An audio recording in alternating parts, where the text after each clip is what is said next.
सिद्धिदात्री या माँ अदिति का सीधा संबंध तीसरे भाव से है और भगवान कृष्ण का लग्नेश ही तीसरे भाव में है। तो देवी अदिति सभी सिद्धियों को प्रदान करने वाली है। वास्तु में इनकी जगह पर कहा है क्या होना चाहिए, औषधियाँ होनी चाहिए। औषधि ग्रह है ये। सर्व मंगल मांगल्ये शिवे सर्वार्थ साधिके शरण्ये त्र्यंबके गौरी नारायणी नमोस्तुते। नारायणी शब्द पर ध्यान दीजिए। नारायण यानी भगवान विष्णु, श्री हरि, उनका स्त्री रूप, उनका देवीकरण नारायणी है। भगवान नारायण की स्त्री शक्ति है नारायणी। और इसी तरह भगवान शिव की स्त्री शक्ति है माँ दुर्गा या शिवा। और ज़्यादा क्लियर आपको हो जाएगा जब आप सिद्धिदात्री देवी की प्रतिमा देखेंगे तो उनके 4 हाथ हैं और 4 हाथ में क्या है, चक्र, गदा, पद्म यानी कमल का पुष्प और शंख। शंख, चक्र, गदा, पद्म ये किनके हाथ में होते हैं? ये भगवान श्री हरि के हाथ में होते हैं। और भगवान विष्णु का स्थान वास्तुशास्त्र में है 39वें नंबर पर। वहाँ इनको कहा है इंद्र या उपेंद्र।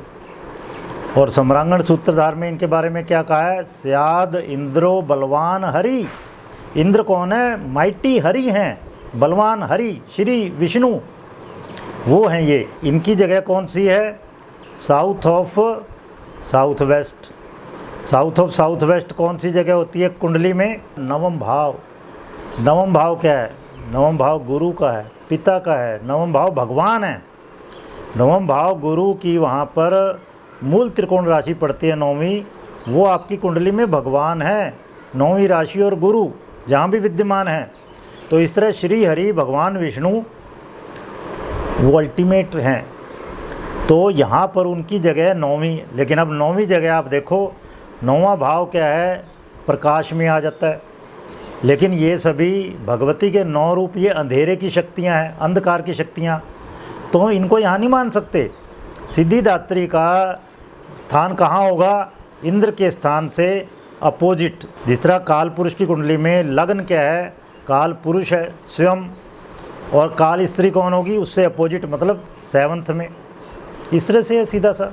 क्योंकि हमारे यहाँ पत्नी को अर्धांगिनी माना है, आधा अंग पत्नी है।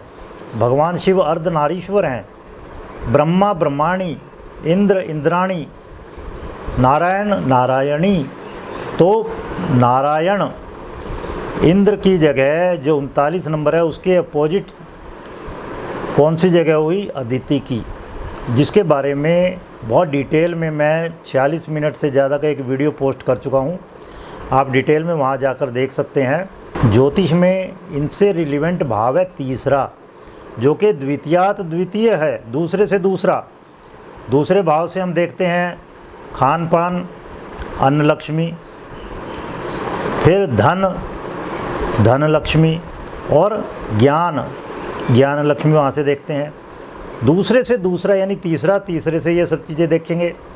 और फिर अष्टमात अष्टम है तीसरा भाव, 8वें से 8वां, मतलब 8वें से जो अष्ट सिद्धि नवनिधि देख रहे हैं हम, उनसे भी 8वां, मतलब गुह्यात अति गुह्यम, गुह्य भाव का भी गुह्य भाव है ये। तो ये तीसरा भाव अदिति माता का है, जिनको देव माता कहा गया है। सम्रांगण सूत्रधार में कहा है श्री यह अदिति संज्ञिका, मतलब श्री जो है लक्ष्मी है वही अदिति हैं, मतलब महालक्ष्मी है ये यहाँ पर तीसरे भाव में अदिति। और अपराजित परीक्षा में भी कहा है अदिति ही श्री प्रकीर्तितः, अदिति को श्री के रूप में जानना चाहिए। श्री यानी महालक्ष्मी, लक्ष्मी, नारायण की पत्नी। और श्री सभी देवताओं की, 12 आदित्यों की, 11 रुद्रों की, 8 वसुओं की, 2 अश्विनी कुमारों की, सबकी माता, 33 कोटि देवताओं की माता कही गई हैं। मत्स्य पुराण के अनुसार अदिति एक मन जनित दिव्य माता हैं, माइंड बॉर्न, चंद्रमा से रिलेशन है, ठीक है। तो इनकी रचना अंधकासुरों का विनाश करने के लिए हुई थी। अंधकासुर यानी मूल अंधकार, जब कभी कुछ भी नहीं था, कोई सृष्टि की रचना नहीं हुई थी, धरती पर कुछ नहीं था, पूर्ण अंधकार था, तब ये आदि माता हैं, मातृशक्तियाँ, इन्हीं से धीमे धीमे सब की उत्पत्ति हुई, सभी देवताओं की उत्पत्ति इनसे हुई। अदिति पुनर्वसु नक्षत्र की स्वामिनी मानी जाती है ज्योतिष में।